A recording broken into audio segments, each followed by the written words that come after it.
Well, anyway, guys, to the top fives. My number five goes to Peyton Sawyer from One Tree Hill. You Oh, guys are like, what? One Tree Hill?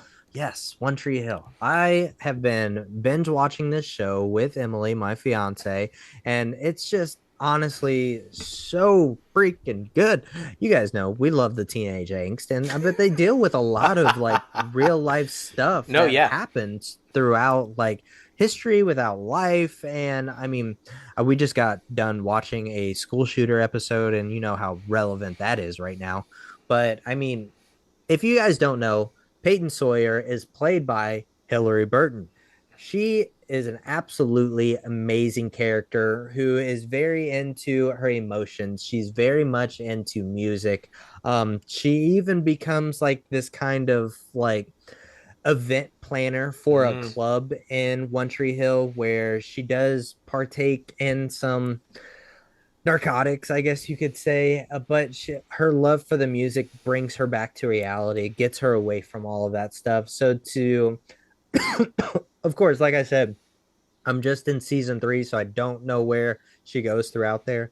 But I would have loved to see her have her own show in the music industry, either being a producer or being a manager or an agent or something like that. But her character is so down to earth, so wholesome, but relies on too many different people. That's my gripe with her. That's my gripe. But anyway, Peyton Sawyer from One Tree Hill definitely deserves her own show. There you go. And look, those early 2000s teen angst shows, they were slaying back. I know they took a lot of flack from a lot of people, but if you actually go watch them, like you said, they're hardcore dramas that deal with some serious shit. It's the Yeah. 20th anniversary of the OC, and I binge watched the crap out of that, and it was like that same thing, suicides and drug use and like all Yeah. kinds of heavy shit that's like really good. I mean, so yeah, I highly encourage people. Honorable mention. I think that Taylor Townsend should have gotten her own show. A great spinoff would have been amazing. But I have Autumn Reeser on the list for something else. We'll get there. My number five, and I've said this numerous times, and if you go back and listen to any of our shows, you'll know this guy had to be on my list because I literally think he steals every single thing he's ever been in. If he's on screen, he steals the show and or the movie. I am talking about the one and only Johnny Bernthal, and I am talking Mm. about his character, Michael Berzatto from The Bear. Guys, we only see him in flashbacks because, no spoiler alerts, but here comes a spoiler alert. He kills himself. So we only see him in flashbacks. But the story of his character, Michael, and the ramifications that it has on the rest of the family going forward and how it sets up the bear, I want to see more. I want to Mm. see Michael and his restaurant and the starting of his restaurant and the downturn into the drug addiction and the shady shit going that we know ends up happening. I want to see all that. I want to see how he got there, how it ended up that way, what caused the disruption in the relationship with the family and like all that kind of stuff. Every time they hint at it, I want to know more. And these Yeah. flashback scenes are not giving me enough. Like I need more. So I'd like to see a prequel to The Bear. I'd like to see the Michael story. I'd like to see that play out. And I think Bernthal would fucking slay at it because he slays at everything. I'm just saying. Literally So my number five, everything. Michael Berzatto from The Bear, Mr. Johnny Bernthal. Ah, so good, man. So good. Yeah, I share the love. I share the love. That's for sure. Yes. Number four for me goes to another One Tree Hill who would completely have a different type of show than Peyton did. And I'm talking about Brooke Davis, Peyton's best friend, Mm. who is played by Sophia Bush, who is actually a remarkable actress. She is so freaking good. And every time she steps on screen, her beauty just distracts you from everything else, but her talent overcomes her beauty. So it's always amazing to see her step on screen. But her whole storyline is she's super big into fashion. So she could have taken like a Emily in Paris type of thing where Mm. she would have went to New York and like started her own fashion line and like all of these different things because she's gone through so far of what I've watched. She has gone through this development of her thinking she needs people around her, but then realizing the amount of self-love that she has, and really she is all she needs. So she's a very independent woman, and I felt like her character would have been an amazing example for high school girls, junior high girls realizing that you don't need a man to be successful or happy or anything. You don't need a man for anything. But I just, I loved her character so much, and her character development from season 1 even to season 3 to where we are now is absolutely amazing, because she starts out of just this typical high school bitch kind of sleeping around with a couple of different people because she's just living life, she's having fun, and Yeah, there's nothing wrong with that. But of course you have those stereotypical words that they use for women who do these type of things. for sure. So that was very much in play. But to where she's at now, being so independent and her character, it's honestly amazing to see. So yeah, I had to put the one and only Brooke Davis, Sophia Bush, on the list at number 4. Well, there you go. And that leads perfectly into my number 4, because you said strong, independent woman that's finding herself and her place and how she handles her business. My number 4 is Lizzie Grant from Entourage, the only Yes. woman that puts Ari Gold in his place. Basically, bitch slaps him right back and says, "No, sir, motherfucker, I'm in charge." I think it was brilliant. If you guys are familiar with the show, Ari is like this, just like Uber agent who's gotten control of everything, and he's a player, and he's all this kind of thing. And then Lizzie comes along, and she ain't taking his shit. She's like, "You are not going to sleep with me. You are not going to do this to me. I am going to do this. And I think now more than ever, that character would be so relevant with the Me Too movement and all of the stuff that we're still hearing about these women being dominated by the men, or this shady shit going on. To have a woman in control and say, "Nuh-uh, motherfucker, this is my firm. I do this. I'm in, and not take that shit from men in this industry." I think it would slay. I think it would be a huge hit. I am hoping that Doug is hearing me. I know he said he agrees that Autumn should have her own show, so let's make that happen, Doug. Like, I think Lizzie would be fucking awesome. Of course, played by Autumn Reeser. And yeah, I just think it would be relevant and timely, and I'd like to see her just kick some fucking ass. Like, you can have some Entourage boys pop in, periodically as guest stars or something. I think it would be huge. And come on, I mean, it was a huge hit for Max back in the day. Yeah. HBO. So, I mean, and Yeah. people are always talking about a revival. And if you're not going to do a revival, then do a spinoff. Have this be. I think it would slay, man. I think it would slay. Lizzie Completely Grant, Entourage. Yes, so good, man. So good. My number 3 goes to Lip Gallagher from Shameless. Jeremy Allen White is quickly becoming one of my favorite actors. Just something about him, man. He steals the show every time he comes on For screen. sure. He is so freaking talented. I'm super excited for that film, that wrestling film that he's got coming out with Zac Efron, because I feel like him and Zach kind of have these cult fandom phenomena followings, Yeah. from so many different type of things. But Lip Gallagher is the definition of having so much potential but being a product of your environment. So it's something that I feel like is very important to keep showing the world, because he was passing school and getting into college without even trying, Yeah. making it like straight A's, having all of these apprenticeships with tech companies, and like I said, not even trying, but being so affiliated with where he came from, it kind of just took him down a wrong path where alcoholism ran in his family, addiction ran in his family. So that became something that was a problem for him, and how that developed further throughout the seasons of Shameless. But I just feel like overall, he's the brother hero, because no matter what feelings he's having towards his siblings, either Fiona or Ian or Debbie or any of them, he's gonna have your back, Right. and no matter what, he'll be there to fuck some people up. Even Frank, who is the family fuck up, he was there to help Frank when it's needed. So I loved his character overall, so that's why I had to put on my list. Lit Gallagher from Shameless at For number 3. sure. And, it's the perfect definition of don't judge a book by its cover, right? Yeah. You look at him and where he comes from in his family, and you just assume he's this. But he's actually like a genius who can excel in life and just like rule the world if he wanted to. on the flip side of that, and with the mental health aspect of it, if you hear it so often, you start to believe it. And so Yeah. people judging him and thinking he's a fuck up because he comes from a fucked up family and he must be a fuck. You start to believe that shit and he starts to go down the wrong path, even though he knows that's not who he is.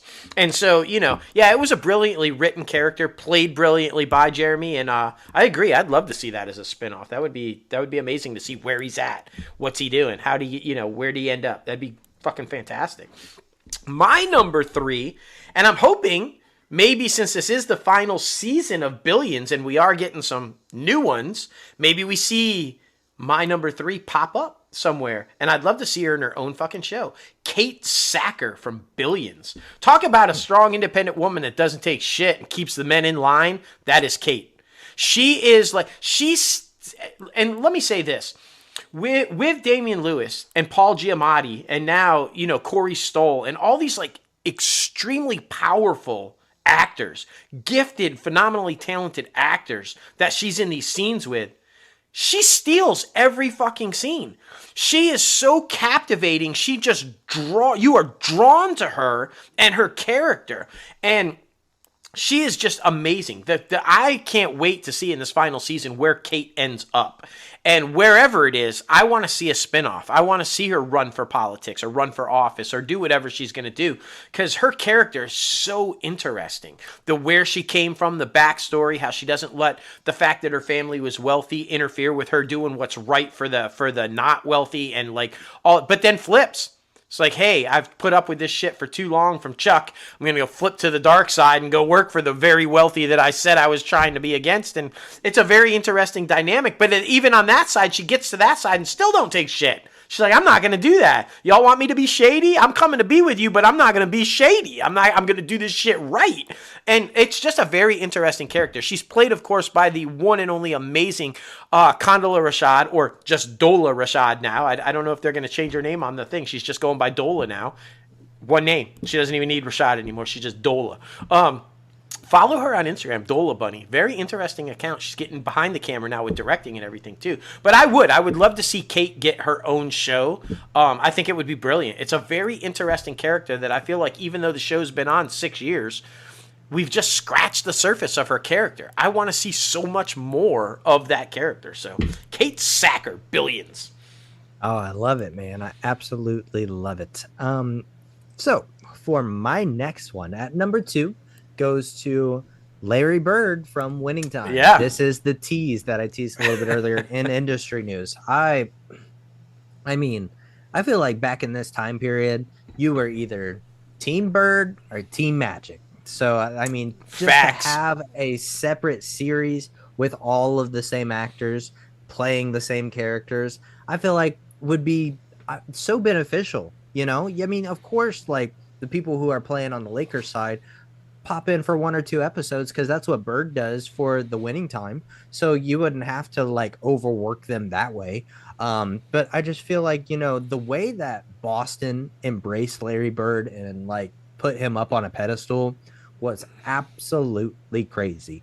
And there's no doubt about it. Like, he is one of the most talented basketball players to ever play the freaking game. He will tell you how he's about to school you and does it the exact same way. It is an amazing thing. If you guys don't know anything about Larry Bird, please educate yourselves. He's an Indiana guy, so that's why I'm so passionate about him. But this man literally won the 3-point contest without even trying, didn't even take off his jacket. Anyway, but he deserves his own show because he is such a amazing freaking character. I even heard a story one time from Paul George, who played for the Pacers in Indianapolis when Larry Bird was the president of the Pacers. And it was after practice, Paul George was getting up some extra shots. Larry Bird comes out of the office, walks out onto the court, picks up the ball, shoots a 3 like it's nothing. And he looks at Paul and says, "Still got it," and then walks off. Like that. I mean, he's just one of those cool, epic icons that deserves his own show too. I mean, if Showtime is getting their own show, I feel like this dude does deserve it as well. One of the best of all time. A couple of things there. One, like I said, I think Winning Time is doing a really good job of this, and I would like to see more of it. Like you said, for a lot of people don't realize, he wasn't just like massively talented. Bird was a brawler. He didn't take Yeah. any shit, man. He would like choke lock people and like he'd be hitting on people, throwing elbows. This man played some rough ball, man. He didn't take any shit from people back in the day. And I love that. And they're doing a pretty good job of hinting at that this guy was not a pushover. He wasn't just a guy that shot threes. He could get into the paint and throw some elbows and light you up. And I love that they're doing that. It's also another thing. I think this would be very interesting. And I think Max has an interesting opportunity there. You do Winning Time, and you tell the whole story of the 80s from the Lakers' point of view, from Magic's point of view. Reverse it. Now tell that whole story from Bird's point of view. We're hearing what Magic thought and how Magic thought it all went down, but how did Bird think it went all down? What's his side of the story? They have a real opportunity to do another whole couple seasons of the reverse side of the story. And then maybe you even plug in, go into the 90s about how all of a sudden Magic and Bird weren't rivals, but they actually teamed for the same hatred for that young new guy coming up called fucking Jordan. Who's this motherfucker trying to steal the limelight, right? Like, there's opportunity. Maybe they turned it into an anthology series. Here's the Lakers' point of view. Here's the Celtics' point of view. Here come the Bulls. Let's hear Michael's side of view. I think it would be really fucking badass. I like that idea. Too, man. I like that idea. I mean, it's so freaking epic. Deserves so much. And yeah, I think this second season of Winning Time is going to go deeper into their hatred, because literally the episode ends with, so Magic is injured and he comes back to a game, and of course they're playing the Celtics, and he walks onto the court, and then Bird is just like, so watch how I do this in your house when you can't do anything about it. Yeah. Magic's just like, I hate that motherfucker. That's what I'm saying. A brawler. He's like, let me get in your face and taunt you. Like, I love it. I absolutely love it. Oh my gosh. Okay. My number 2, and I say this very adamantly because they had an opportunity to do this, and then NBC decided not to. What the fuck? I'm talking about Josh Lyman from The West Wing. Josh, they set it up. He was the campaign manager. Jimmy Smits was the Santos running for president. He wins. Josh is going to be the chief of staff. He's going to be Leo. He's going to be the new Leo, right? They have that all set to go. New president, new chief of staff. Let's run with it. Let's do another 4 years. I wanted to really see, speaking of Donna, Josh and Donna, how did that relationship play out? Did they get together? Did they not? Was it good? Was it bad? I wanted to see so much more of that. I think Bradley Whitford and his portrayal of Josh Lyman, the good guy, always conflicted about trying to do the right thing, but sometimes crosses the line, and the whole series or point of line when he gets shot and the traumatic post-stress disorder from it, and like, it was such a brilliantly written character, and there was so much more to tell of his story. Because I feel like the whole run of The West Wing, he was always trying to live up to Leo's expectations and Leo, right? And then he gets it, and he has the opportunity to do it. And losing Leo and how that affected him, and there was so much opportunity for a show there. And I'm like, what the fuck did you pass on that for, NBC? God damn it. And they keep teasing us with Sorkin getting together with all of them, going, hey, you guys want to come back, kind of a thing. I think there's opportunity there. And I think that character, Josh Lyman, is such a well-written character by Sorkin and portrayed so well by Bradley that it screams to have his own series. I want to see where Josh is now. I want to see where that development went, that relationships that he had. Did he stay in politics after Santos's win? Was it a successful 2-term? Did they run into... I want to know. I want to know what happened to him. Did he decide to run himself? Right. Yeah, I mean, there's so much there. Josh Lyman, The West Wing. Let's make it the old gray Bradley, kind of old and grizzled now. I want to see it. It's so funny, man. So funny. Well, number 1 for me, he's getting his own show. So we're just waiting. We're playing the waiting game on that one. This one happened. This one is like one of the best characters of all time, in my opinion, from one of the best shows of all time. Literally multiple episodes rated 9.9 out of 10 on IMDb. I'm talking about Jon Snow from Game of Thrones. Come on, man. One of the best shows of all freaking time.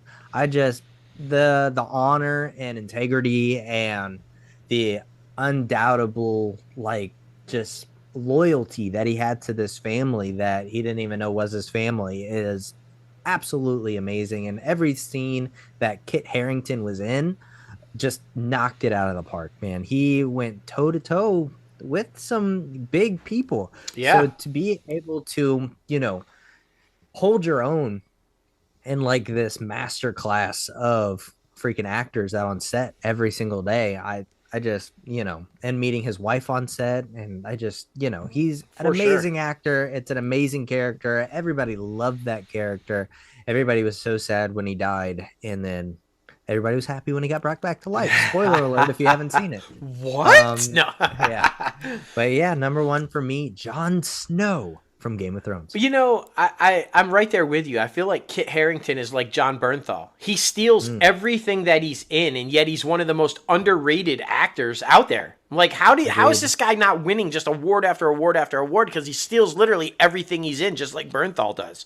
Like, give this guy credit, man. I hope this show is a massive hit for him, and he finally gets the cred that he deserves. I'm really hoping for that. Facts. My number one, I think this would just be fucking epic, whether it's a movie or a television series. Lois Lane, right? Lois Lane is always the revered history of Lois Lane, the badass Pulitzer Prize winning reporter that dominates the Daily Planet, the golden, child, the reporter everybody aspires to be, this badass woman who doesn't take any shit. Don't you want to see how she got there? Don't you want to see where the reputation comes from? I want to see Lois before Superman, before Clark. I want to see how her origin story. Yeah, I want to see how she got that reputation. And at one point they were talking about doing a series based on a comic book run where her and Luthor were actually kind of in cohorts working together to take down the seedy mafia mob type scene in Metropolis, where they were actually romantically linked, possibly, prior to. I think that would make for an epic series. His turn towards the dark side, her, propelling into the limelight of becoming this badass person. And I feel like there's so much opportunity there. What happens between their relationship? Why does he start to go bad? Why didn't the romantic side work out? Was it because of his ego and he wanted the credit and she's getting all the credit and is soaring while he's not? And does that start the elevation and the turns? And I feel like there's so much of a story there to tell because we never get it. We always hear about how she's this badass person. We always hear about all these awards she won. We always hear about all this investigative shit that she... But I want to see it. And if you cast the right person, like I said, whether in a movie or a TV show, and run with that storyline, I think that could make a really dark, gritty, like FX type series, where it is dark. Let's make it TV mature and get into the nitty gritty of it, because I think that's Lois Lane that we want to see. We all know the good Lois Lane that loves Clark and is, but we've heard the stories. We've heard the story, and I want to see the stories. That's all I'm saying. Yeah. Lois Lane, my number one. Let's make that happen. I love it. I love it. Well, we want to know, what is your favorite minor character that you love in a film or TV series that should get their own film or TV series? Yes. So many different freaking options, guys. Yes. It was hard. It was really hard. He's dropping some good categories on us lately, man. Shout out to Jason, man. It's tough. Yeah, for sure. For sure.